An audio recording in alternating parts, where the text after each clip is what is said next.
मनोगत ऐकायचं. आपल्या त्याच पाठबळ लागलेलं आहे आपल्या उमेदवारांना. मी भाषाकारांना सूचना करतो की त्यांनी आपलं थोडस कचरू भाषा काय नियोजन हा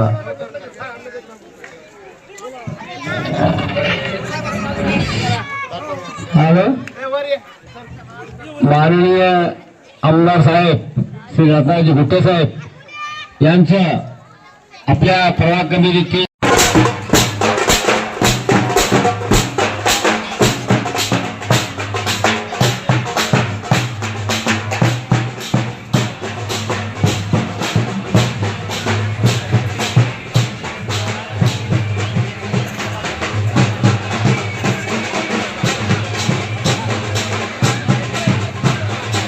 त्यांनी आराम केला, डॉक्टर करून औषधं घेतले, पण त्यांचे मी फोन केल्यानंतर ते झोपलेले होते.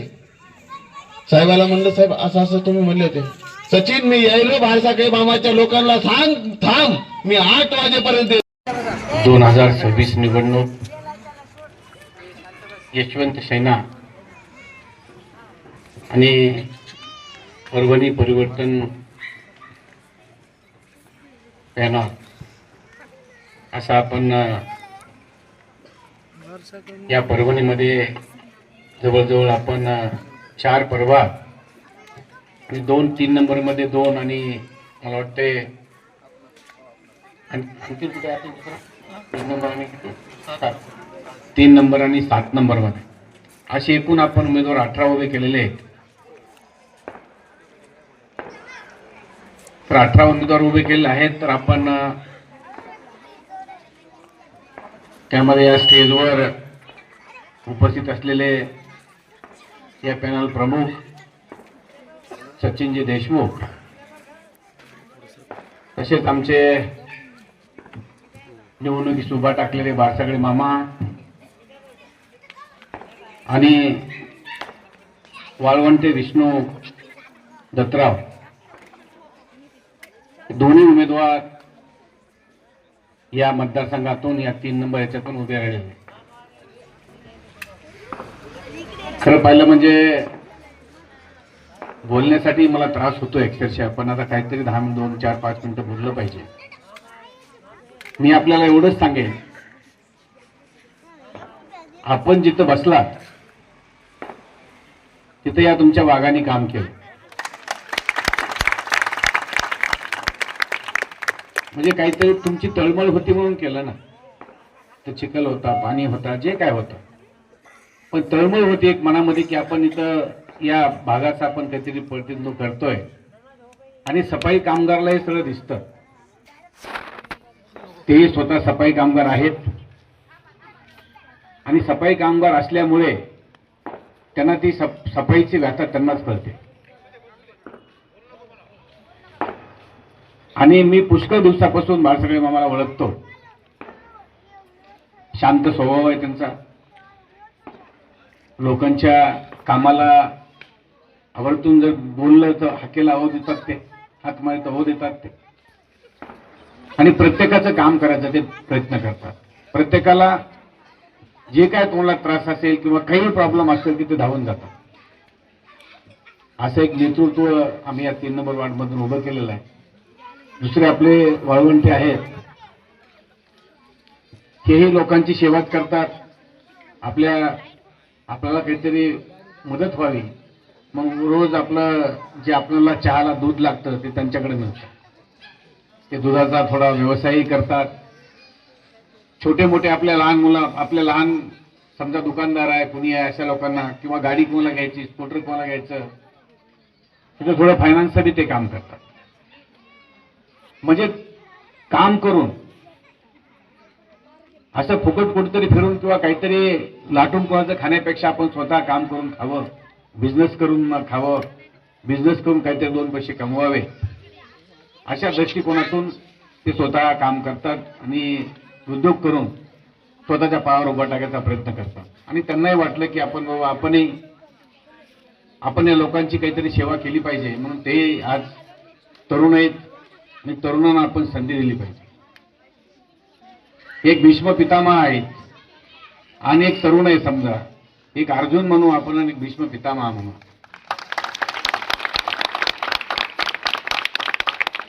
आणि मी खरंच सांगतो, बाळसागळे मामासारखा माणूस नाही मी पाहिला.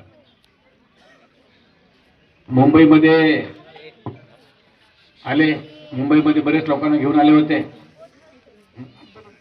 आंदोलन केलं. काय गरज आहे त्यांना आंदोलन करायची?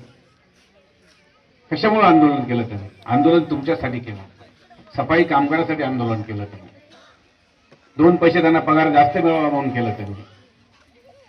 एखाद्याचं कुणी घरचं समजा नोकरीला आहे, नोकरीला असताना काहीतरी ऍक्सिडेंट झाला, काही झालं तर त्या मुलांना नोकरी मिळावी,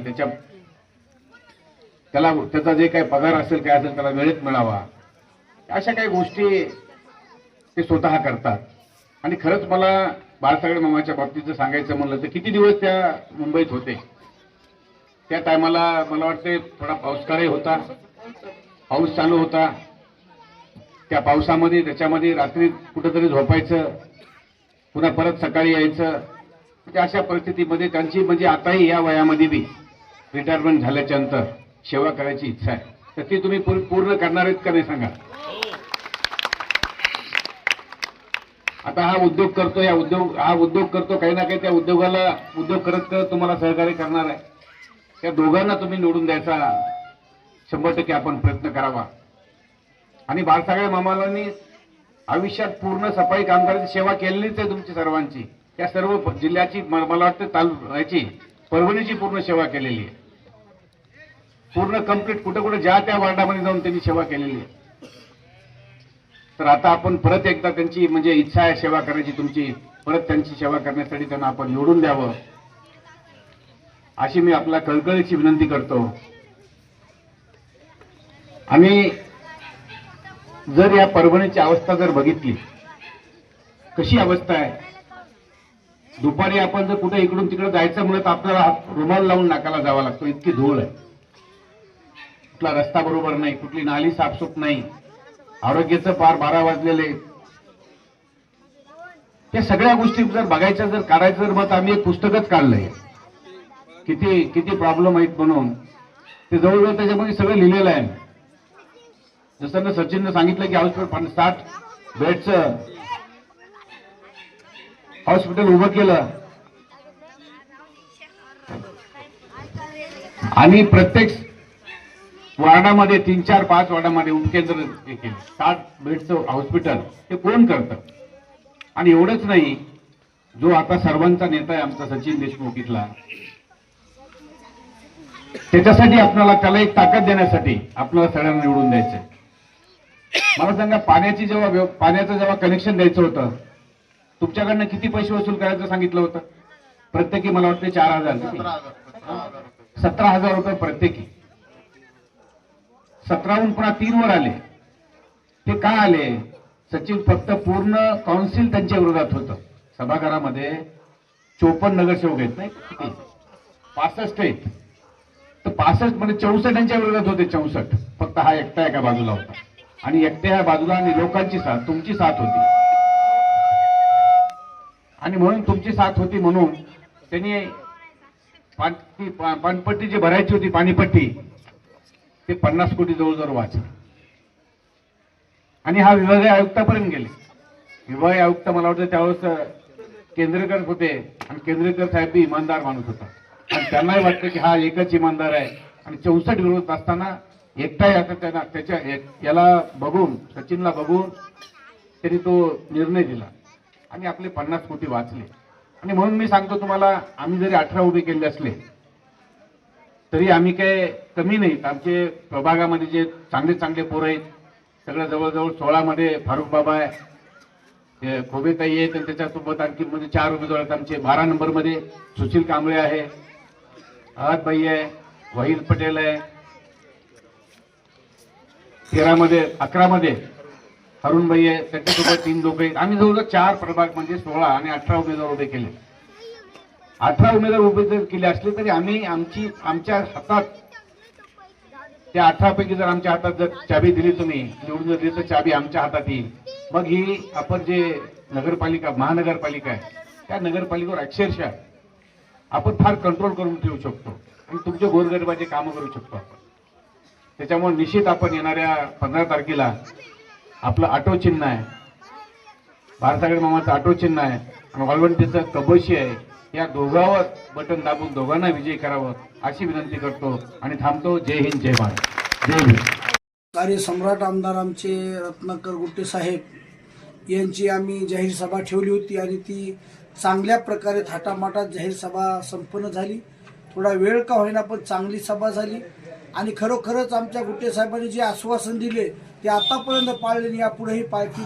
काही त्यांनी शब्द दिलेले, मी विकास कसा करीन, कोण्या प्रकारे करीन, त्यामुळं आमचा खरोखर गुट्टे साहेबांवर विश्वास आहे. आणि मी प्रभाग क्रमांक 3च्या नागरिकाला सांगू इच्छितो, जर मला आपण भरघोस मताने जर विजय केलं, मी जे आपण संधी दिली त्या संधीचं सोनं जरूर करीन आणि गुट्टे साहेबाच्या जे वचन दिलंय त्यांच्या यांना मी तडा जाऊ देणार नाही. मी आपल्या परीनं जसं अहोरात्र काम करतो यापुढेही काम करीन. कर्मचाऱ्याचा असो या नागरिकाचा असो मी जोमाने काम करीन.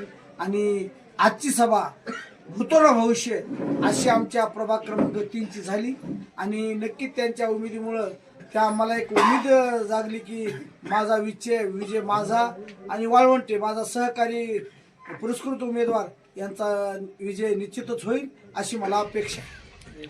मी मतदारांना आव्हान करू इच्छितो की प्रभाग क्रमांक 3च्या मतदारांना एक नम्रतेचं आव्हान की जे आमच्या सभेमध्ये साहेबांनी आश्वासन दिलं, ज्या मूलभूत सुविधा आहेत त्या पुरवण्याचं काम करीन आणि जर खरोखर मी जे जाहीरनाम्यावर केलंय ते मी पूर्णच करील असं मी मतदारांना आवाहन करतो.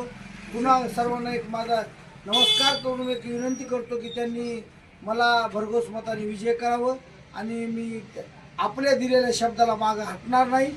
अहोरात्र मी नागरिकासाठी आणि माझ्या कर्मचाऱ्यांसाठी काम करीन आणि सर्वांनी मला मतदान करावं, भरघोस मताने विजय करावा अशी मी सर्वांना विनंती करतो. चिन्ह माझं ऑटो रिक्षा आहे. त्यांनी सकाळी 5:30 ते 7:30 ते 5 असा टाईम दिलेला आहे.